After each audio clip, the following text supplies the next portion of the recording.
ECU, Private Nation, Purple and Gold family, stand to your feet, put your crossbones up, and lean side to side, yeah, and lean side to side, yeah, and lean side to side, come on, yeah, welcome to the island, man, it's crazy in here, a whole sea of purple and gold waving in here.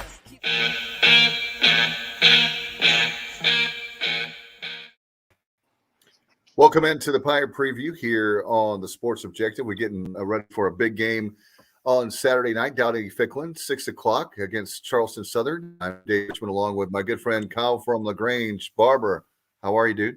What's going on, Dave? Yeah, hopefully Pirates can get 2 in a row after we took care of business up in Huntington last Saturday night. Now come back home against Charleston Southern, FCS opponent. Pirates need to get this one and get to 2-2. 42-38 over Marshall, and we're past that now as we're looking forward to the next game. And hard to believe the month of September already gone, my friend. 4 games, 3 down and 1 to go for this month. Yeah, it went by fast. I think most Pirates that are realistic, I had the idea in their head of going 2-2. I think best case scenario was 3-1. And I think most people thought we'd lose to Marshall. I think most people thought we'd beat App or South Carolina, or maybe App and South Carolina, and lose at Marshall. And lo and behold, Marshall's the one we won. And Marshall and App are playing right now in a hell of a back and forth ball game as we are broadcasting live and recording. If you're listening on a podcast app on a Thursday night, but I don't know. Like you said, September's almost gone. 1 more game left in the month, and it is desperately dire that we take care of business and get to 500. Yeah, we get 2-2 as we predicted on this show, and most Pirate fans have that. You go 500, and you get a good chance at the bowl. And I tell you what, guys, if you can win this week, the Pirates are definitely, Mike Houston and company, not overlooking Charleston Southern. By the way, on the show, before we forget, we had 2 great guests of the all-time leading running back as far as the number of yards in Notre Dame history as a coach of Charleston Southern, Autry Denson. He's been great to us back in the summertime, and we're going to play some clips from him about the offense. Kyle, you were with us on Tuesday night after our show. We interviewed him, the defense, special teams, about another clip. We're going to ask him about it was actually Kyle's question. We're going to ask him about how he feels about FCS and FBS moving to the spring and playing football games. So we'll get his answer on that. We also have Jeff Barber, the director of athletics, a native of Greenville.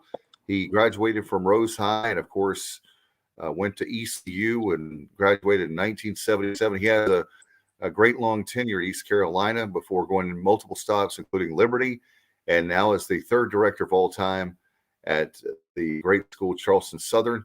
And so we'll get his thoughts on Greenville and Pirates and the like. We'll talk to him as well. We have actually some clips. If you want to get the full interviews, we'll put those up. We'll have some of those clips and thoughts from those guys inside the show. Kyle, I tell you what, with this game, like you said, another great chance for us to have a home game. It's great that you get that win in Marshall. That was the one you were worried about, I know, in Game 3. But now what's nice is you have a win on the road, something the Pirates couldn't do and previously. And now they're able to do that. Plus, they have the home game. You feel like you have a good shot against Charleston Southern. That brings you 2-2. And then, lo and behold, you have a 2-game homestand. You have Tulane next week as well. Yeah, take a deep breath, Dave. It was good to get the win over Marshall. Like we said, we've kind of talked that to death. It was a one that everybody's going to remember. But it's time to move on past that. Charleston Southern, comes in. They're 1-1 on the year. Lost to Monmouth, beat the Citadel, their crosstown rival down there in Charleston, and then lost to Monmouth, who's a top 25 FCS program. And so 1-1, they run kind of an air raid style offense. Guys who like that old Lincoln Riley offense, it'll look familiar to you. They have a lot of air raid tendencies to their offense anyway. Gave up a lot of points to Monmouth. I don't have that score here in front of me, but I know they gave up a lot of points. It should be an interesting game.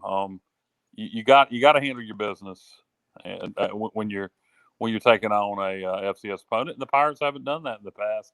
They have under Mike Houston, but under the previous head coach, we lost to Mike Houston and JMU, and we lost to North Carolina A&T. Everybody will remember that one. So we know we have to take FCS opponents seriously. And you wanna go to some of those comments from Coach now? Let's put up. Well, we've got Scott Shook. We have the chairman of the board of trustees. We're going to put his Facebook comment up first. Thank you, Scott, as always, for coming on Great Pirate. He's saying that Tulane maybe is the most important game of the year. All right. Well, let's get off that. I'm Scott. No disrespect, but if I hear one more person say that Tulane's the most important game of the year, I'm going to scream. Look, just like South Carolina was the most important game of the year, right? We lost to it. Then what do we do the next week? We beat Marshall. Now, what does that show everyone, boys and girls? We have the ability to win on the road. Now, what's to say we don't lose to Tulane, then go beat Houston and UCF?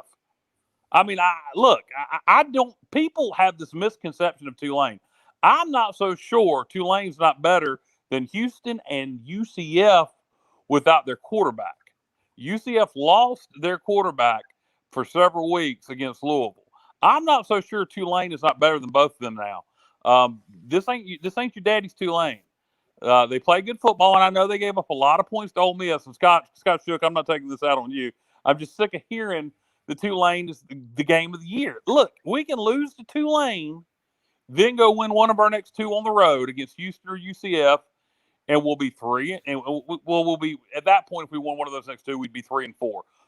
Here's the key: you got to beat Temple, you got to beat USF, you got to beat Navy, because those three are very bad this year. And I know we have a bad history against Navy; they're terrible so far this year. You got to take care of your business against those three. Okay. So, in my opinion, what you got to do to get to a bowl, any combination to get to 6 will work. But in my opinion, your must wins are Charleston Southern, South Florida, Temple, Navy. Okay. Now that would give us 5 wins. So you got to steal one. Tulane, Houston, UCF. We just need to win one of those. To me, after Charleston Southern, for my path to get to a bowl, we need to win one of our next 3, be it Tulane, UCF, or Houston. And again, the road ain't no issue for us. We played our best game of the year on the road. And if you remember last year, we played well on the road. We played well at Tulsa. So, yep. Scott Shook says you're not wrong. I know Tulane is better, no doubt, but maybe the most winnable game of UCF, Houston, and Memphis. Well, Memphis actually is. Who knows? Memphis just beat Mississippi State. I know they did. My point is, you make a great point. If you ask Coach Houston would say every game is the most important. And I'll tell you something else. If we've learned anything from watching Coach Houston football teams, when he plays teams that like to run the ball and like to play good defense, he tends to do the same thing against them, and it doesn't work out well. Tulane, for example, likes to play hard-nosed defense, and they like to run the ball. We tend to do better, Tulsa, SMU, when we're playing teams that like to, and Marshall, when we're playing teams that like to spread it out. And we have to do what they're doing to keep pace. So that's why, again, I really like that Houston game. I'm telling you, now watch, I'll have to eat my words. But that Houston game just intrigues me. I think, help me out, Dave, Houston's head coach. Oh, Dana Holgerson. I think Holgerson's a bit unmotivated these days. And I'm just telling you, we haven't played Houston in a while. There's just something about that Mike Houston at Houston. Their stadium's called TDECU. That one, I'm just telling you, I wouldn't be surprised to see us walking out of Houston with a win. But there's a long way between now and then. And look, and I'm glad. Look, I hope we beat Charleston Southern and everybody packs Dowdy-Ficklen and feels like that Tulane game is the most important game of the year. I just don't want everybody losing their minds if we don't beat them. There's still a lot of football left to be played. And you watch this Marshall team play Appalachian State right now. They're a good football team. That was a legit good win the other night. So this football team can compete with anybody left on the schedule. Maybe Cincinnati might be asking a lot. Who knows? But don't give up on the season if we lose to Tulane in a couple weeks. Great Pirate here, former mayor of Greenville, Alan Thomas. Hey, AT, how are you doing, brother? Good, guys. Can you see me okay? Yeah, we got you, AT. Yeah, I wonder who you're pulling for. Deep in the man cave watching the conclusion here, the half of Appalachian picking up the score right for the half. And I guess they hope to get the ball here in the start of the second. But how cool is it to see two teams that we've already matched up with this early in the season? I'm sure you've been talking about it, but kind of a good measuring stick of hopefully our progress, right? Yeah, Marshall's a good football team. Ali is he is a stud. He may be the fastest running back I've seen since Chris Johnson. He's a superstar on that punt or on that kickoff return for a touchdown earlier. I mean, good God. But kind of rooting for Marshall, Allen. I don't know about you, just because App beat us, and so it would look good, I guess, for us if Marshall beats App. We can kind of go, hey, maybe if we played you now, the results would be different. Yeah, it gives some credence to the fact that hopefully we are improving in some areas. And hey, we went on on the road in a tough environment and picked up took a win late in the game. And you're absolutely correct. You'd love to see Marshall be able to find a way and to go and boom that hostile environment, pick up a win, and just more power for us. And a good day for East Carolina. Picked up a big commitment today at running back, and a lot of good things going on. And Donnie Kilpatrick is posting memes of folks doing the pimp walk. Coming the coaching staff coming in, and so I think they're feeling pretty heady here coming into picking up that first victory this past week. No question about it. No doubt. Donnie K. Donnie K's always he's always got something interesting to say or tweet or post. AT, we were just talking. Scott Shook had posted on the screen here. He commented, and I've heard several other people make this statement that if we beat Charleston Southern, the Tulane game is the most important game of the season and a must-win. And it's driving me crazy to hear people say that. And look, I hope everybody believes that and they pack Dowdy-Ficklen Stadium for Tulane. But I just think people are putting too much in on that game. If we lose to Tulane, as we've shown, we can win on the road. There's no reason to believe that if we lose to Tulane in a couple weeks, and I'm not looking past Charleston Southern, that we can't then go win at UCF or at Houston. If we lose to Tulane, the season is not a wash. I'm just curious to see and kind of my thoughts post game and thinking about it further this week and hearing the coaching comments. And sometimes you have some difficulties and you're not exactly sure why. And then sometimes you push all the right buttons and you pick up a win and you're not exactly sure why. I look forward to seeing whether we can stretch together 2 weeks in a row with, regardless of opponent, and seeing us string together 2 or 3 quarters in a row of significant offense and superior defense and seeing what we can do. And to me, that's the real key going into this week. It's one of those great scenarios where if we play to our game, the only people that you always hear this saying in football, the only people that can beat us are ourselves this coming Saturday. We got to see us step up, and I want to see some consistency, guys. That's what I'm really looking forward. It's great to have Charleston Southern in, as you said, but if we show the fact that we can produce in a similar fashion 2 weeks in a row, I agree with you. Any game is possible for the remainder of this season, and who knows where Cincinnati is further down the line. But name me anybody else that we can string together a couple of games together of this type of potency on offense and then but not break defense, and we can't win a game. Let me ask you a question going back to that Marshall game you're talking about, pushing the right buttons and can we do it consistently? I hate to say it, but Coach Houston would rather win the ball running it down your throat, and I believe he'll believe he can do that against Charleston Southern, and he probably can. So I wonder how much creativity we'll see in the offense this week just because we don't have to.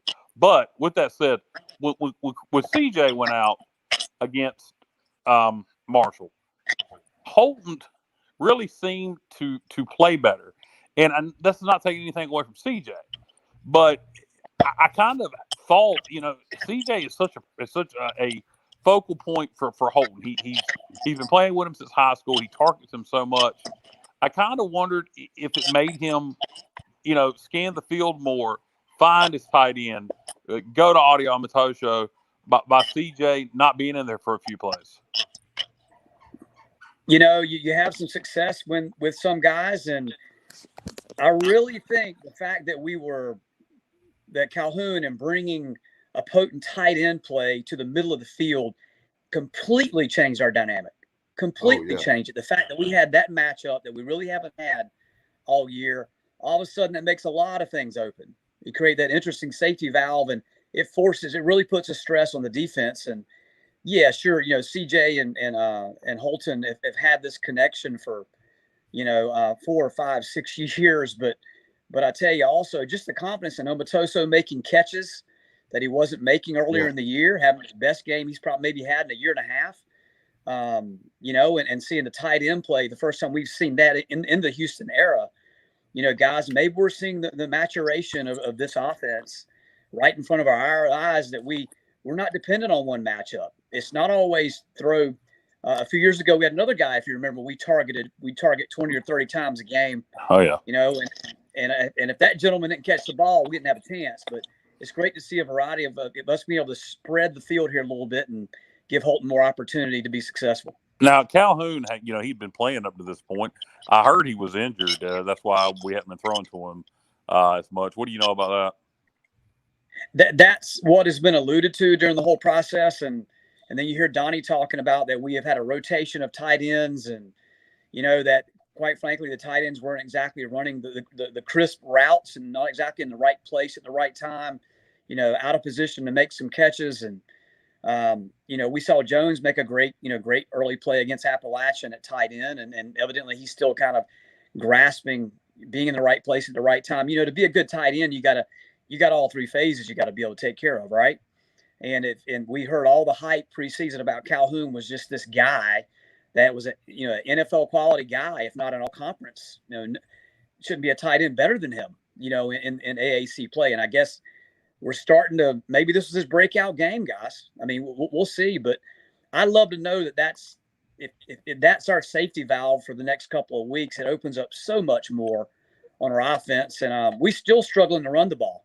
I mean, you notice other than the big run, we really weren't that productive in our running game. And we were late. We had to throw 50 times. We were late.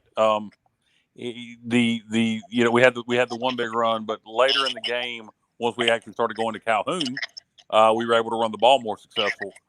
You're right 100% about Calhoun. It does open up the running game also, not just things in the passing game. And if Calhoun will continue to be a target, I do think it's a difference maker. It's like you're saying on the offense, it's a huge difference maker. I would love to see Garcia get some snaps. I'd love to see a lot of guys, further in our depth chart, because we're going to need them later. There's going to be injuries. There's going to be guys that are going to go down. We're going to need to continue to bring up to develop our depth and our talent, guys, for what we know is coming down the path here. Charleston Southern is probably a great time to have this matchup, and it's a good measuring stick for we're playing against ourselves this week and kind of see if we're mature enough to handle a win, right? And able to be going to the second half and be able to to impose our will and get some guys ready for the next matchup. No doubt. No question. And Alan, we actually have some, Bubba, if you can hear me, we're going to put those up there, but we've got some clips here from the coach for, there you go. Thank you, Bubba. Marlon Gunn, big time running back out of Baton Rouge, today. Yeah. So, out of Louisiana, one of the best running backs, 3-star guy. So, and another publication, I know that was from IGO, said 3-star, but another one says 4-star. I don't know if that was Rivals but another one has him a 4-star. So, great job there by the coaching staff for sure. Well, what it was, Dave, he was a 4-star, and then he committed to East Carolina. He immediately lost the star. Ask Holton about there that. There you go. Pull it right off his hat, right? Yeah. Yeah, exactly. That's the way it works, right? Take the star, right? Yeah. Hey, T, you read my mind about that, about getting reps with other guys. The young guys. Like, I know that Pop McKay, we're hearing that he's doing very well. Donnie K said that. So we're doing.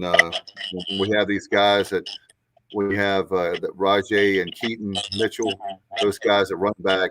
Hey, great to have them a half or 2 or 3 quarters, but put Pop McKay in there as well. Yeah, we're gonna need that depth at running back. I mean, we know that if you play tailback, you're in a car wreck on every snap. It's just a matter of time before dings and dunks, kind of play their toll. We need to be quality 3 deep at running back at least to be effective as we go towards the end of the year. And also defensively, guys. I mean, you get after game, you kind of break up a season in kind of 3 or 4 pieces, right? And you kind of look around and start having some attrition. So I'd love to see continue to have some depth up front, what we're doing defensively up in the line, and also a linebacker, and see some guys continue to emerge as well, because we're going to need them later in the year. We're going to run into some pretty potent offenses. Another thing I'd like to see this week, before we get to Autry, Coach, Lord have mercy, Dave, I called you Coach. Before we get to Coach Autry Denson. I am a coach, actually. Go ahead. Well, I won't call you Coach, Dave. But before we get to Coach Autry Denson, one thing I'd like to see you talk about running backs. If the opportunity presents itself this week to play guys at other positions, and hopefully it will, I'd love to see Keaton Mitchell returning punts or kicks at some point. Tyler Snead does such a great job.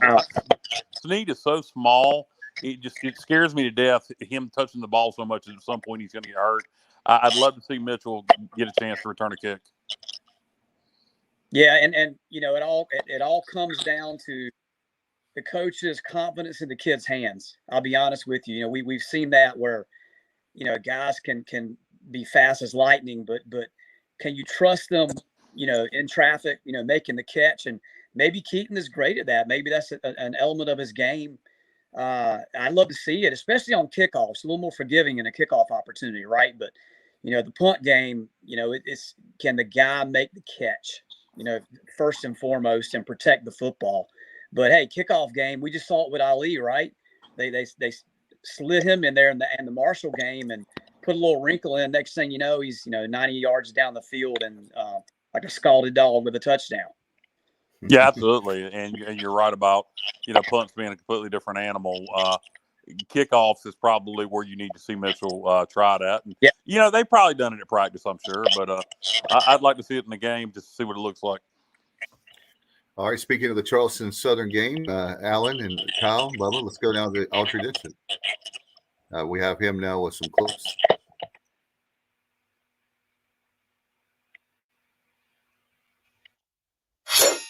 Jack's doing a really good job of going out and just being who he is. When you have a veteran guy, in particular that quarterback position, that's the identity of your offense, right? And so if you don't have a trigger man, someone who you can count on, I mean, it really doesn't matter what you put around him.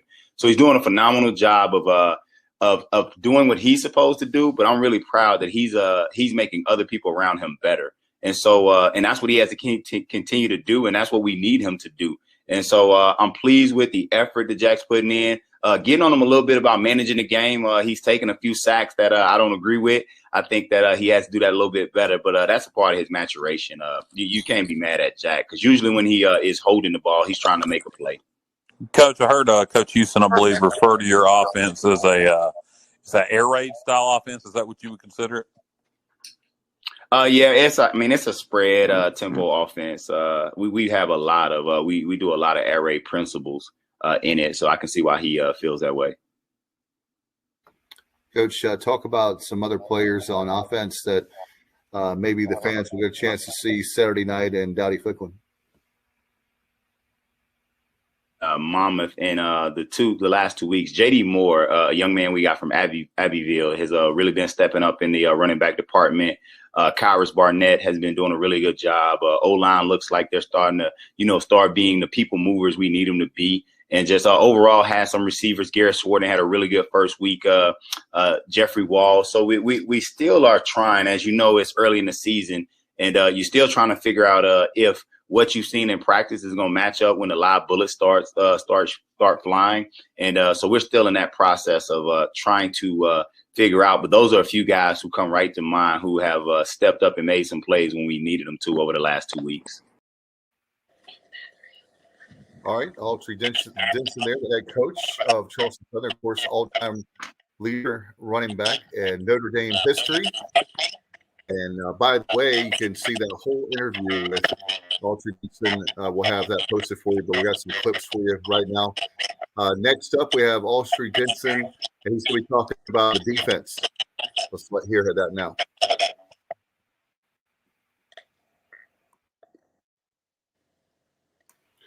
or maybe not. We'll get that in just a second. What was your reaction there, Autry Alan? Denson he's the all-time leading rusher in Notre Dame history, huh? Yes, indeed. He played 2 years under Lou Holtz and 2 years under Bob Davie. And if you remember, Bob Davie's offense was pretty much run. So a bit of that's because of the offense he was running. But he is indeed. I spent a number of years in South Bend. It was an interesting coincidence. I guess Autry probably came just after him, but Lee Beckton, if you guys will remember that name, played tailback at West Craven High School. And actually his two finalists were East Carolina and Notre Dame, which I know that may sound curious, but he was really interested in staying home. He was known him since he was 6 years old. So it was a special time for 2 or 3 years being able to go to South Bend for 3 games, staying with him on campus and watching them play Michigan, watching them play Charlie Ward in Florida State in that game of the century. And Lee Beckton actually still holds the Notre Dame record for the most 100-yard games in a row in Notre Dame. And he was the MVP of that game versus Charlie Ward and those guys in Florida State back in the day. And then what did they do the following week? They lose to Boston College. So yeah, a little interesting footnote there for you guys. A Eastern North Carolina connection, Lee Beckton. And friend of the show, Charlie Ward. Charlie Ward's one of our all-time favorite guests. Yes. We had him on here, and he gave us an hour of just audio gold back when we were just an audio-only show. Well, anytime we want Lee Beckton on here, you just let me know. How awesome would it be to have Lee and Charlie relive that game? Oh, man, that'd be fantastic. We can do it. Let's make it happen, AT. We can do it. Yeah, brother. We can do it. Anyway, sorry about sliding off on that, but, great little footnote there with Autry's history. All right. Have we got any more audio from Coach? We do. We have the defense. Bubba, if you can hear me, let's go to the clip there with the defense with Coach Autry Denson. Defensively, man, we got a lot of vets, a lot of old heads, and that's a good and a bad thing, right? So it's funny because you talk about those 6-year, those super seniors and those guys who are around, and man, they act just like old men, though. I mean, they act like they 10-year veterans. I mean, it is funny the way they just act and the way it's coach. I'm an old man, but in all seriousness, though, we have some veterans there, some guys who have played a lot of football, so that's always comforting. Coach Zane Vance does a phenomenal job with the culture that they have within our football ministry culture. And so you start talking about Nick Sally's of the world. You start talking about Chandre Mims. You start talking about Anton Williams. Everything starts up front with that D-line. Then you have guys like Justin McIntyre, linebacker core. And then you have Cody Klein and some other guys who played a lot of football. So we're blessed to have a lot of guys who are battle tested. And we're going to get tested this week. So it's good that they've been through the fire. And you just hope they respond. Coach, how's your special teams looking so far? Your kicking game, punter, kick coverage, is it on point? You know what, man? We actually got one block last week, so that is never what you want to have happen, right? The good thing is it was actually just execution error, and so you can get that situated just with personnel and things of that nature. But that's always one of the deals, man. That it's always a work in progress. Everything is always a work in progress. I mean, what you did last week doesn't matter going into the next week, and I mean every week is starting over from scratch, trying to build on what you've done well while trying to improve upon those deficiencies that are there with everyone at some point in some phase. That's Coach Autry Denson. He, of course, talking about defense there. And I tell you what, guys, we've got to make sure that we don't overlook Charleston Southern. These guys will come in here hungry. You never know what can happen. And we're as we told Coach in that interview, if you watch the whole interview, we'll have that up. Coach we were telling Coach, we're not overlooking FCS programs.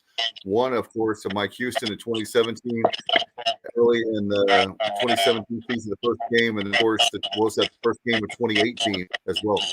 So A&T. Yeah, no doubt. You can't overlook anybody. Charleston Southern has a really good offense. They're well coached. Coach Dempson knows what he's doing. He played for Lou Holtz. I mean, they'll come in here and it'll be their Super Bowl. And they got a couple of Eastern North Carolina kids. They got a kid from West Craven, and they got a kid from J.H. Rose. So they'll come in here with something to prove, and those two kids in particular will probably have a chip on their shoulder and, want to prove that they could be playing FBS football.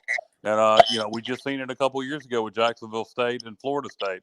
You pretty much every week early in the year, you're going to see an FCS versus FBS upset if you check your scoreboard. And let's hope this week it's not us. Well, we scared money don't make money, right? That's what we heard that little saying, in the last weekend. I think a certain college game, a coach going for the big play for the score. And we've got it again this week, regardless of the opponent. I think we have got to be aggressive. I really hope we don't go back into a shell and ball control first and second quarter. I think we got to go out like it's the fifth quarter of the game we just played. We don't need to be doing onside kicks, obviously, but let's open up our playbook and use this opportunity to, we got some room for forgiveness in this game. Let's go out and get some guys some experience and get some snaps. And these guys are dangerous. I mean, you got a multi-threat quarterback who can run and pass it. And I think Coach Houston is 0-3, I think, against this team, which is an interesting little side note. We've heard him talk about that, had a little fun with that. But, I don't think that he's definitely not going to take these guys lightly. And our guys have hopefully are ready to come back at home with a loud and rowdy Dowdy and, ready to kind of put on a show. First night game under the lights, Dowdy-Ficklen, all that good stuff. I mean, it should be an electric environment, great tailgating environment. And I think, knock on wood, we're fairly healthy. Get out here and continue to develop this thing. But you're right. I mean, protect the ball, play disciplined football, get some good experience. I mean, you know what your goals are. This should be a first half where we try to play it at an elite level, not just to get through and can ball control an elite level in all three phases of the game. So we can have an opportunity in the second half to kind of see who's out here who can come up and compete. The best thing I love about games like this is there are practice players and, there are game players. I would love to find one or two guys on both sides of the ball that when they step across that line under the lights, they just show those instincts that sometimes that you only see when the pressure's on, right? So let's hope we get a chance with a couple of guys on both sides of the ball.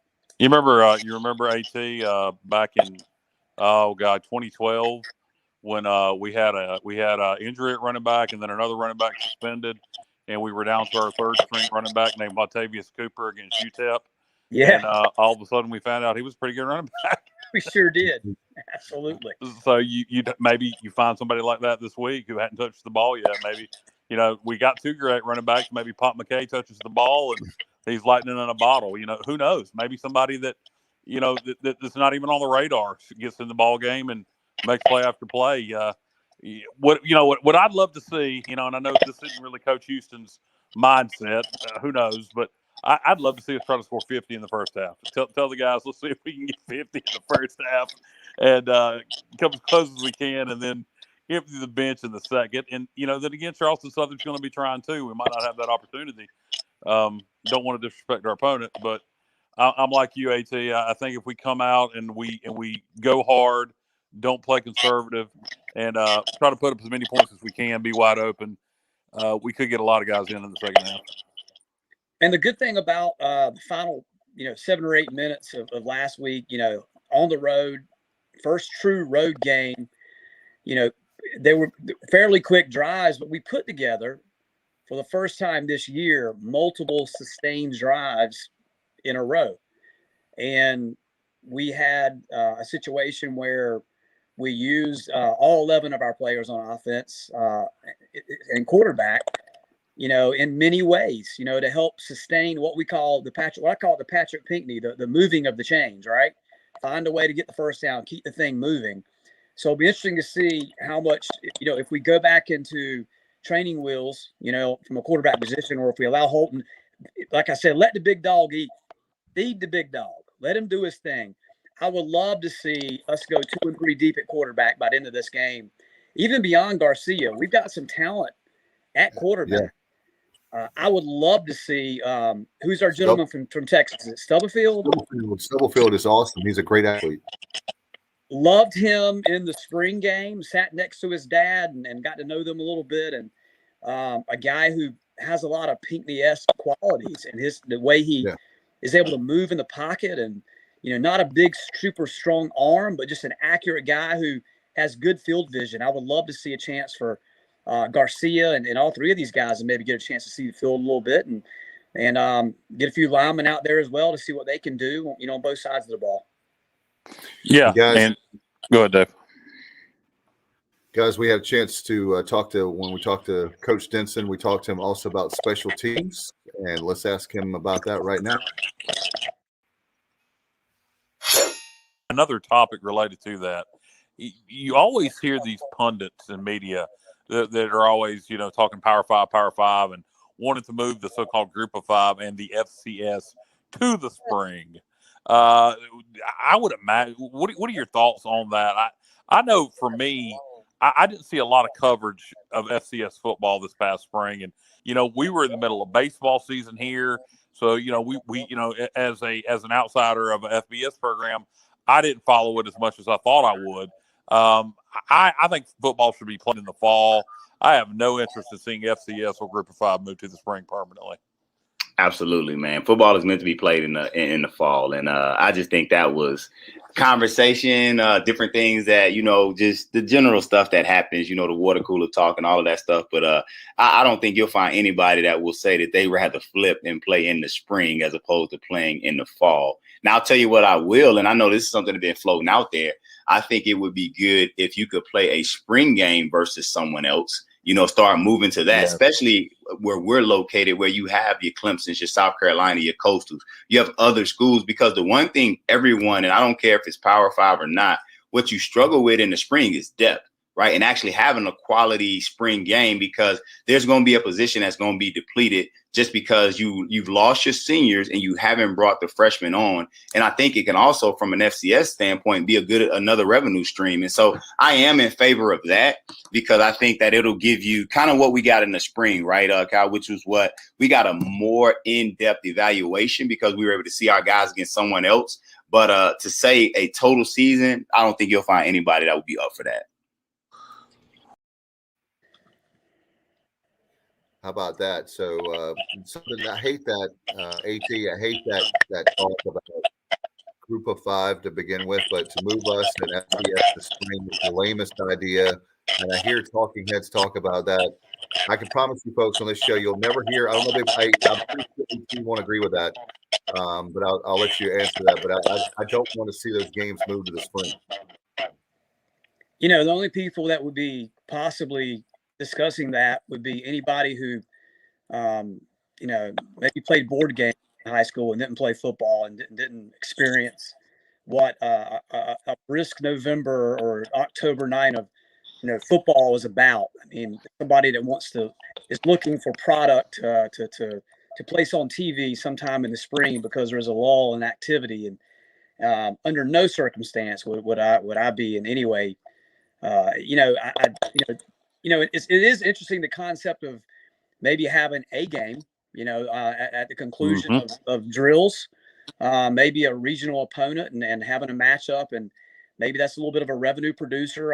That concept it interests me, rather than playing a purple gold game or whatever else.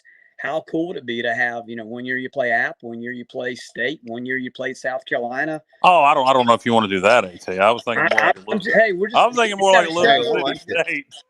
Hey, we can have fun with this. Why not treat it as something, as a way to just kind of.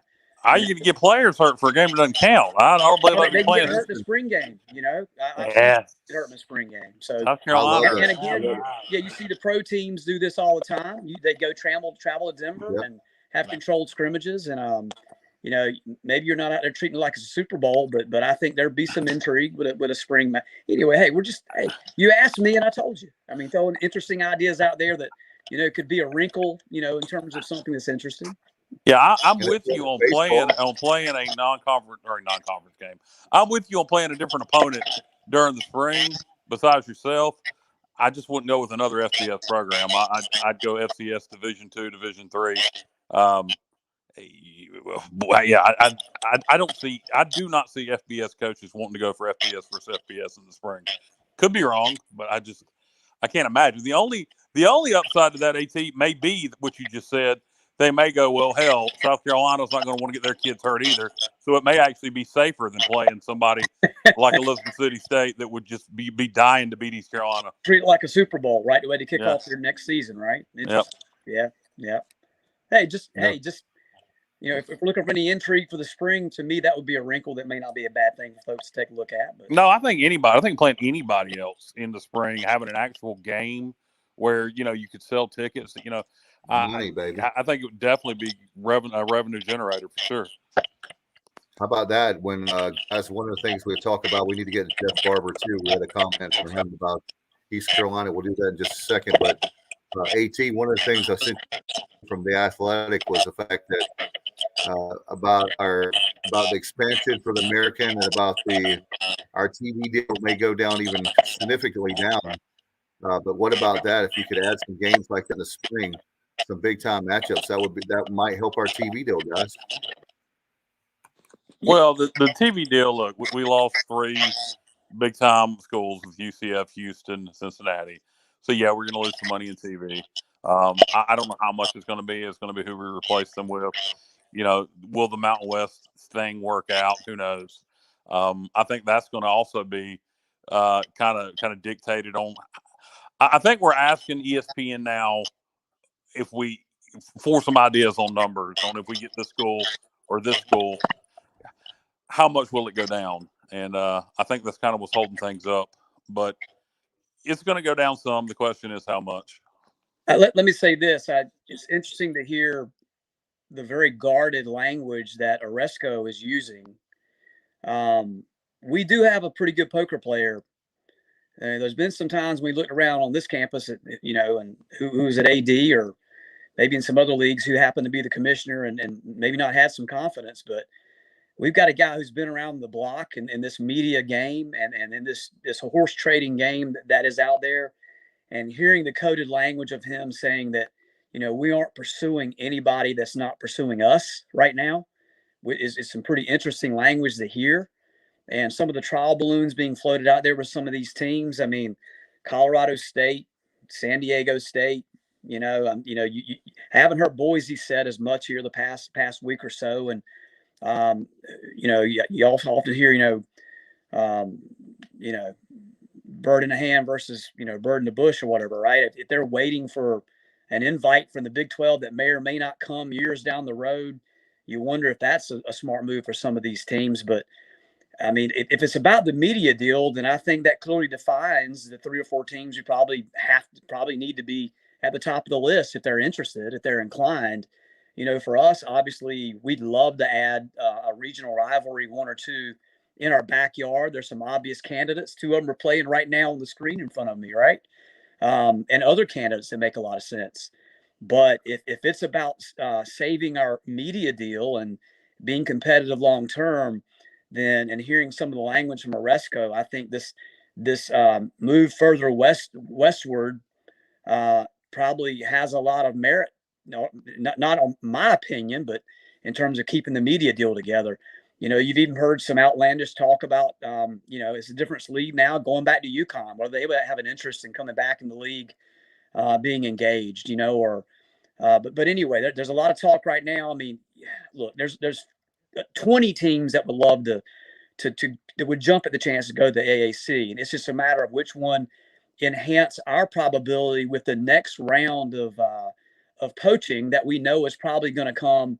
I still feel strongly. And I don't have any inside scoop on this, but I still feel strongly that the Big 12, that Kansas and Oklahoma State will eventually leave the Big 12 as well at some point. I think a deal will get worked out. It'll take a little bit longer, but I feel there will be another shift in this maybe in the next 24 months. If the trash football league known as the Pac-12 had a brain in their head, they would invite in Oklahoma State and TCU and maybe Texas Tech also immediately. Yeah. So I don't know what they're doing. But the Mountain West thing, what I keep reading is Boise is not interested. San Diego State may not be. Air Force definitely is. That's something that I've heard for a while now, that Air Force wanted out of the Mountain West. And obviously Navy, being in the same conference with them, would be appealing to them. And then, Colorado State's in the same state with them. So, and Colorado State has not been very successful in the Mountain West recently. So sometimes you feel like you need a new home. And I know in recent years they've recruited the East Coast a lot. Colorado State, I'm speaking of. So have an opportunity to play out east some and get into Texas would probably be beneficial to them. Is Air Force and Colorado State enough to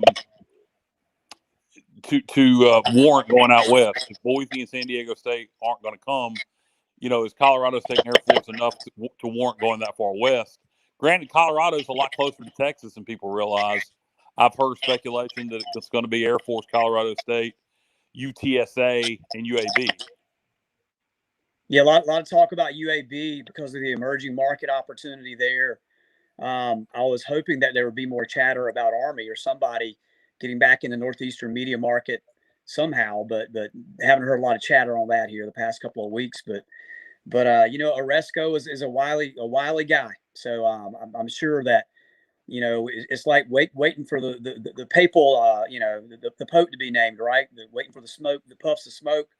But I think we'll probably know sooner than later as they kind of narrow in on some of these candidates, because with all the notifications that have to come in play, multiple years in advance and paying exit fees, every league has these traps now, right?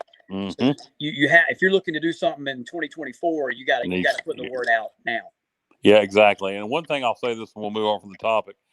If the Mountain West stuff doesn't work out, what I don't want to see the American do is just go straight after markets. I don't want to see the league go, all right, let's take Charlotte, let's take Georgia State, let's take UAB, and let's take FIU. Miami, Charlotte, Atlanta. I don't want to see us do that. I think that was a mistake for Conference USA. The Sun Belt took the path of taking the best football teams they could. Look where the Sun Belt is now. Look where Conference USA is now. One's got a bunch of ESPN games. The other's playing on Facebook. Drop the mic. Yeah, and one more point too is the fact, guys, I told you guys this earlier, and then we'll get to Jeff Barber here in a second, but I told you guys earlier today the very fact that I'd like to see. My pick would be get the two that we're hearing about in the Mountain West. We have Air Force and also Colorado State, and then get kind of a compromise. The West will be those two teams, the TV, and give us Appalachian State and Marshall in the East. And then that way you can definitely have some football. Yeah, I think that those guys all, I would assume, are definitely in the mix. You've probably got, ultimately you're going to have some prima donnas there, some programs that maybe think they're a little more worth than they are. We'll see whether, these negotiations and discussions, and maybe that's Boise, in this certain scenario, and that could come full circle. So we shall see, but there's a lot of merit for Appalachia, no doubt, and Marshall and UAB can make a great argument. A program that had the death penalty a few years ago with the University of Alabama system literally shutting them down, and their resurgence in the market. But it's going to be an interesting 3 to 6 months. And I'm telling you, we're going to know more about this sooner than later, in my opinion. All right, and let's go now.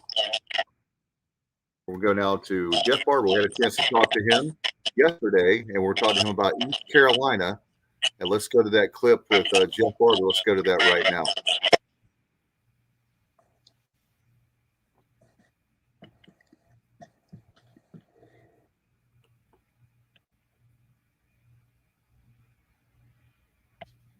All right, Bubba's having a hard time. I'm sure he'll get that to him in just a second. He's in Boone tonight at the Bubba's trying to enjoy a game. He's in Boone watching. Not only an alum of East Carolina, but a Greenville native going all the way back, I know you said, to 1961. How crazy is it how rowdy Dowdy can be, Dowdy-Ficklen?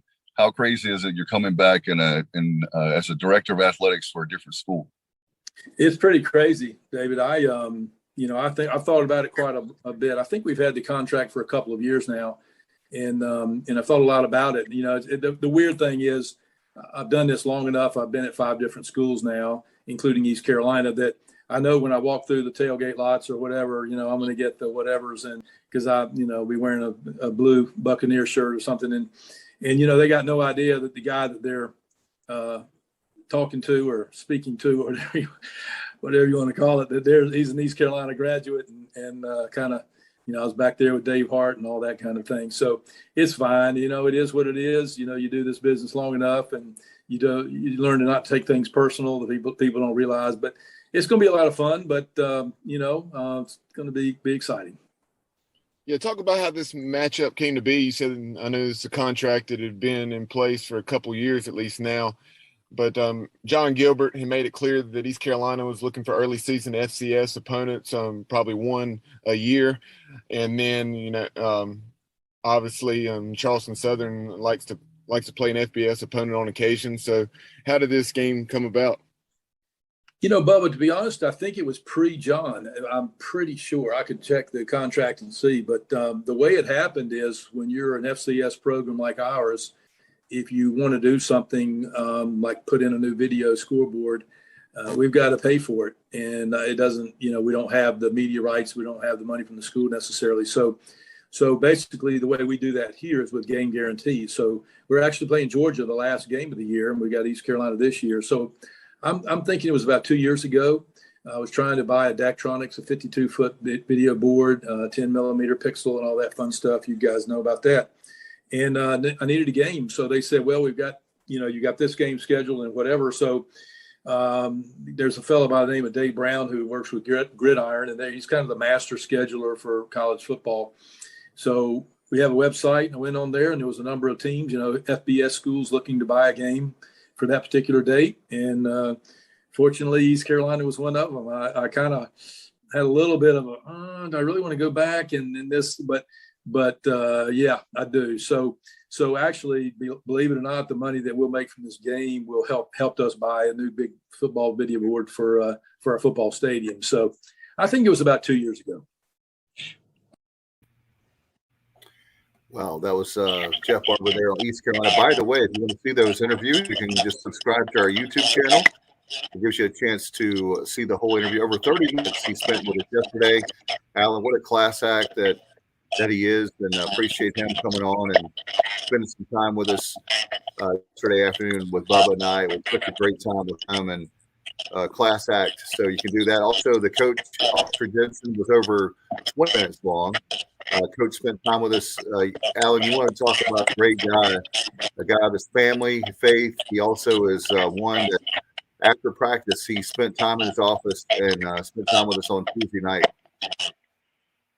Yeah, are you talking about Jeff Barber?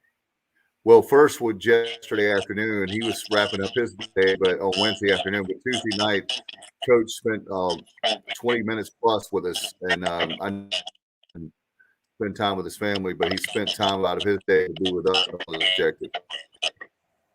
Yeah, just a phenomenal human being. I tell you, just as you say, just a class act. And it's great when you get a chance to just get a glimpse into the world of these professionals, guys, and just see, how much sacrifice that they make for these kids and for their program.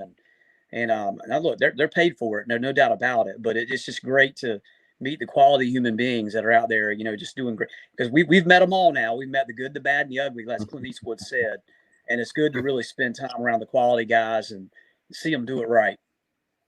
Hey, you don't have to go that far back, Alan, the last 7 years to have that movie. True. And Jeff Barber, every time I get a chance to talk about Jeff, I want to do it. I mean, Jeff's a guy, quite frankly, it's a merry-go-round, right? It's a carousel. And the timing has to be right. He's a guy that, was often thought would be the athletic director at East Carolina, at some point over the past. And he's had quite an interesting ride, with some great jobs. And everywhere he's been, he's really built, tremendous programs. And so I think a lot of Jeff and the work that he has done, and we know his resume, and he's a member of the family. And that's awesome to kind of just see the Pirate family and see where he's able to do from their standpoint. And so great to have him back, on campus here and this weekend. And it'll be like a homecoming, almost like if we played UT Chattanooga or, one of those schools down in Mississippi. Our pedigree on the administrative side really reaches out now, and some really some really great examples of folks who have really learned a lot here at ECU and expanded out in college athletics. And they Yeah, won in Michigan. I was going to comment on Jeff Barber also. I love Jeff. Obviously, with the namesake here, no relation. But he, yeah, well, maybe. But he's somebody that, you know, when the job came up in last time, and you know, Dave Hart did that deep dive. Boy, that was $600,000 well spent, wasn't it? He, you know, I thought maybe Jeff would be back, but unfortunately, you know, nothing against John Gilbert, but you know, I thought, you know, maybe we'd bring back somebody like Jeff Barber or you know, my boy there at Eastern Michigan, but didn't happen, and glad to have Jeff back this weekend. By the way, that 600,000, Alan, in the green room before you jumped on, Kyle and I were talking. Wouldn't that 600,000 be nice for indoor practice facility? I knew where you were going with that. I'm not sure if the GoFundMe craze is going to pull this off, but you know, we need to. Anyway, if we have one singular focus of something that we do to help move this program forward the next 12 months, we've got folks that can pull that off. We really need to. I like to see somebody really take that initiative in the athletic department and make that happen. Put the right people together and make it happen. So we'll see. But you know what? It takes inspiration and perspiration, right? To pull that off, and somebody needs to step up and own it and help make it happen. Hey, AT, you're the former mayor of Greenville. You're well connected. Can't you pick up the phone and call Vince McMahon and let's have the WWE indoor practice? I mean, wouldn't that be great? Hey, I wanted the school of professional wrestling here. Are you kidding me? Why not? Why not be the first to you know, make that happen and you know, show how to jump off the turnbuckle, right? And, hey, look, I got a better idea. Vince McMahon has no interest in East Carolina. Why don't we call Tony Khan, the owner of AEW, the son of the owner of the Jacksonville Jaguars, and say, hey, look, we're Vince McMahon's alma mater. We know you're trying to beat him. He don't want to help us. So wouldn't that be a slap in his face if you gave to his university? Hey, man, you're right. The AEW stadium or whatever. Yeah, let's do it. No doubt. Hey, guys, before we wrap this thing up, I want to get us on final thoughts on Charleston Southern, and what are you thinking going into Saturday night's game? Whoever wants to take it first. I think we need to handle our business. Don't want to take anybody for granted, but this is a game you need to win. You need to win big. I got a feeling we're going to have a surprisingly good crowd. It's family weekend. Family weekend sometimes draws better than homecoming weekend at East Carolina for whatever reason. Coming off that big win, I saw a lot of Pirate fans suddenly that weren't going that are going. So it'd be nice to put on a show and, you know, have a fun atmosphere in there. And that's what, you know, there hasn't been a lot of fun moments in Dowdy-Ficklen over the last few years. Just be nice to go in there and have some fun Saturday. I agree, Kyle. And hey, there are a lot of fans, you know, in close circles that late third quarter said they weren't coming this coming Saturday. A lot of folks were feeling pretty down, and it's amazing what 7 minutes and 40 seconds will do for you, right? Pirates, it never comes easy. The struggle is real. Ain't easy being a Pirate. You know, it's all true. The chip, you know, embrace it. That's who we are. But we are internal optimists, and I feel we'll have a good crowd here. The weather is going to be – this is a phenomenal, you know, 79-degree high, sunny night game. Everything ECU football is all about. People that weren't able to make it to Huntington love to come and see what this team is capable of. And let's just hope that this turns into the fifth and sixth quarter, right, of what we started last week. And again, I said, regardless of opponent, we're playing against ourselves, I think, this week in terms of being able to string together and feed off of what we did last week and show that we're the program that beat Marshall, not the program that lost to South Carolina and Appalachian. As I look up here with Marshall in the lead, you know, late in the third quarter. And driving. Just tells you what we're capable of, guys. Let's just go, you know, I don't know if we're going to lay 50 on somebody in the first half, Kyle, but why not let that be the goal? Let's excel on offense and defense, put ourselves in a position to see what kind of team we are going forward. Just look forward to it. By the way, touchdown Marshall. They just won it by 2 scores on App State. That's the same team we beat Saturday night. So Pirate fans get excited. We have the capability to be a good football team. And by the way, you mentioned 79 degrees Saturday for the high. 52 is the projected low. I know you ladies get excited about your hoodies and sweaters, so break them out. But remember, you can still wear shorts with a hoodie. All right, guys, I have one final question. Both of you are Pirate fans. So for the long tailgate that we have a night game, I got a question for you. Is it Bojangles or beer for breakfast? Which one are you going to take? Kyle or Alan? For breakfast? Yeah. It's a long tailgate. Oh my God, that is a long tailgate if we're doing it at breakfast. Kyle's a big White Claw guy, so you might want to talk to him about that. Oh yeah, absolutely.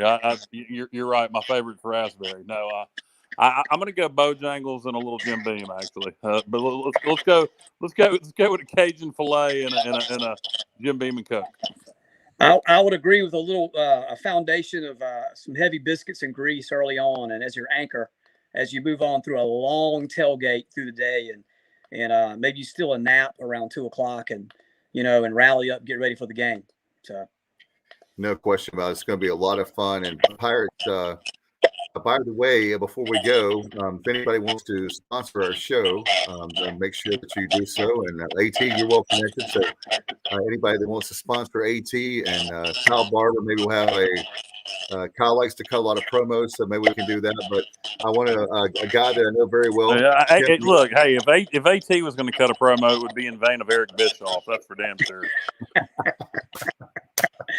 Whatever it takes, Kyle. Whatever it takes, brother. Let's do it. You got to let your hair go. I don't know. Well, you don't dye your hair. Eric dyed his hair for years. But, oh, really? Yeah. Eric's gone gray now. But I'm sure you've heard that before, that you look like Eric Bischoff. Yeah, but I'll take it, man. I'll take it. You guys have done a phenomenal job, building this brand and bringing great content. I mean, you talked about it before. It's you bring great local flavor. You also bring national flavor with Charlie Ward and all the other coaches and people that are really icons in the game. And just a phenomenal job with this product, guys. I look forward to bigger and better things and being involved with you with the programming and what you're doing. It's awesome. Thank you. That great sponsor, by the way, my friend Tim Neal, is Surveillance and Security Solutions.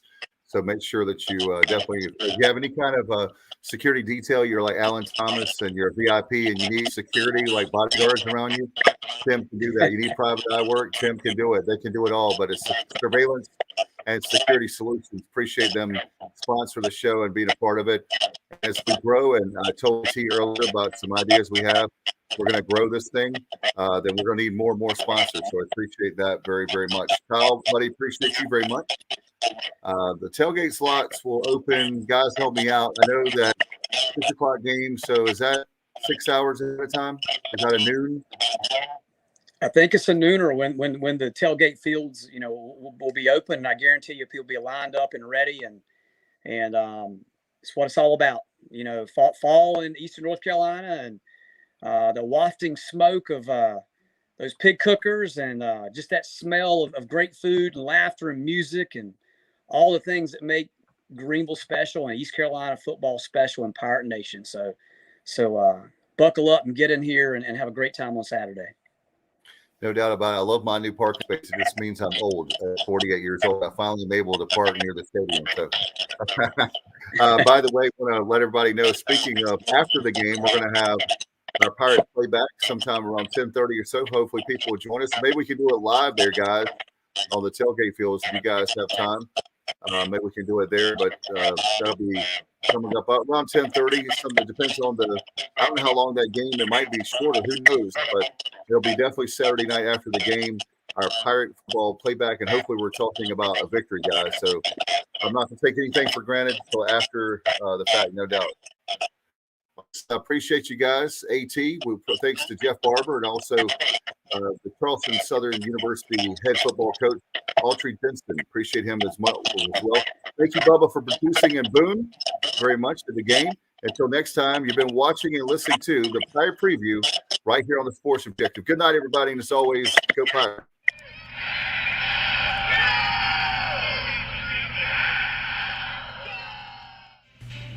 Yo, what's going on, y'all? This is Udon Cheek, assistant track and field coach at East Carolina University. You are plugged into the Sports Objective Podcast. If you are a fan, you are plugged into the right place. And if you're really a fan, you will share that link. My heart is purple and gold. I'm a pirate down to my soul. And I don't back down, not at all. Find out when the cannons explode. Boom!